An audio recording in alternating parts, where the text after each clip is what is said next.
মানে 10-12টা চরের লোক এই যাত্রাপুরের হাটে আসে। তো এদের চরের লোকের সবচেয়ে বড় কষ্ট হচ্ছে যে তাদের যে মালামাল নিয়ে আসে, গরু ছাগল ধান নিয়ে আসে, এর খাজনাগুলি অতিরিক্ত, যেটা ঘাটেও নেয় এবং হাটেও নেয়।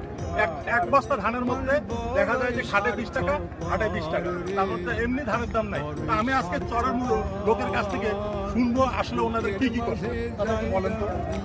কষ্ট তো এগিয়ে কম। এই যে একটা গরু বিক্রি করে নিলে খাজনা দেওয়া, একটা আনবেন খাজনা দেওয়া, একটা কেরাং আনলেন খাজনা দেওয়া, একটা টিমার ঘাড়ত করে আনবেন খাজনা দিয়ে দাও। ওটা চালান হাটে নাই, আবার এখানেও নাই, ঘাটেও নাই।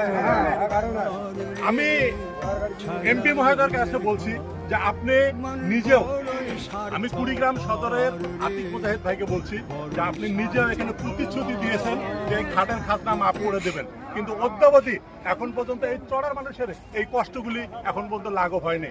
আমি অনুরোধ করছি এমপি মহোদয়কে, আপনি আপনার প্রতিশ্রুতি আপনি বাস্তবায়ন করবেন, এটাই কি আপনার চাওয়া, ঠিক না?